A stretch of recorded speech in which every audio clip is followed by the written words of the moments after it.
Gabaldon to. Ayan, oo, Gabaldon. So, ang daming mga nagpipicture-picture sa daanan. Kasi tingnan nyo naman ang view. Oh, sulit naman ang view. Diba? So, Gabaldon to, guys.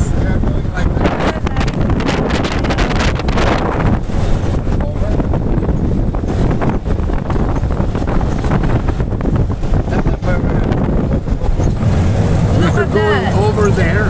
Yeah. Yeah. We are going over there and we will look for the monkey. Yeah. So, ito, Gabaldon na pala to, guys. Ang ganda rito. Kasi, ayan o, ayan na yung view nyo. Mountain.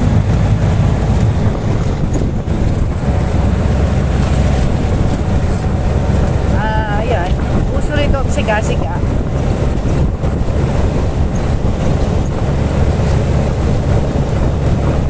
Marami mga turista, mga vlogger na dumadayo dito sa Gabaldon.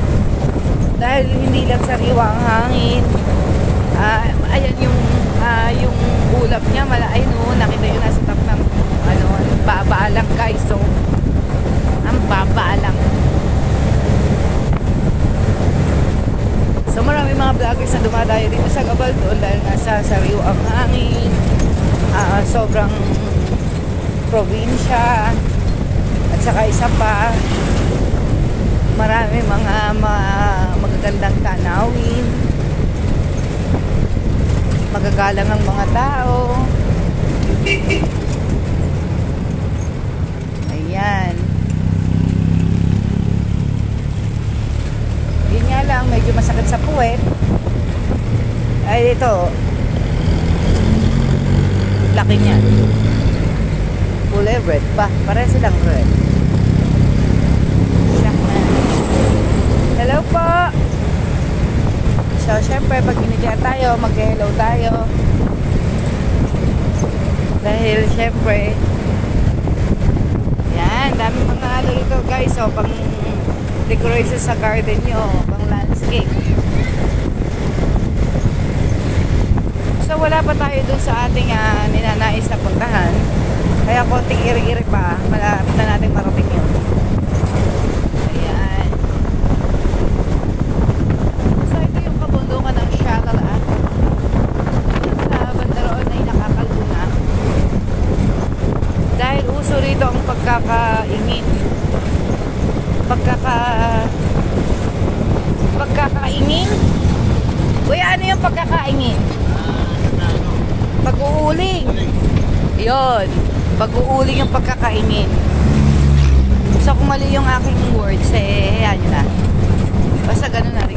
Basta may in sa dulo. Ayan. Kaya yung ano rito, kaya ang may nakalagay na DNR kasi hindi nga nila doon nakakalbo na nga ang mga kabundukan din dahil nga sa mga illegal logging at saka sa mga nagpuputol ng puno at ginagawa ng uling. Kasi yun naman yung kinakabuhay naman ng mga tao dito sa gawin na to. Siyempre, wala ka namang ibang magiging hanap buhay dito, guys. Ayan o, nagbebenta ng nagbebenta. Siyempre, yung mga tao naman talaga natin, kababayan natin. Ayan, so, mama, it's so beautiful, the flowers. So, yung mga kababayan naman natin talaga walang trabaho at yun lang ang kinagis na nilang trabaho. So, why not? Kaya lang, pag nagpudol sana sila ng puno, magtatanim sila ng panibagong puno. Ganun para may kapalit. Yung ating kagandahan ng ating natural na nature, kalikasan ay hindi makalbo. Yan. Kumbaga pag nag-cut sila ng puno, yeah, I think it's better, yeah, because some people they use this to make charcoal. So when they cut one tree, I think it's better to plant a new tree, yeah, to grow. So our nature, we will never destroy our nature, because especially when it's rainy or we have a typhoon, the only way to hold the land, the soil, is the root of the trees. when they cut, they should plan a new one. Yeah. So here in Gabaldon, there's a lot of mountain, beautiful views, nice people. They are polite, a lot of food, a lot of street food, different kind of dishes that you can eat here. And also the clean, yeah, very clean nature, very beautiful fresh air. And yeah, because some of the trees here, guys, is very old. See? So when you cut the root, when you cut the trees, of course the root will be there too. So when you're working as making a charcoal, when you cut one tree or two trees, plant one or two. It's not hard. So our mountain will be green, fresh, and to help also to stop the what did you call that? When the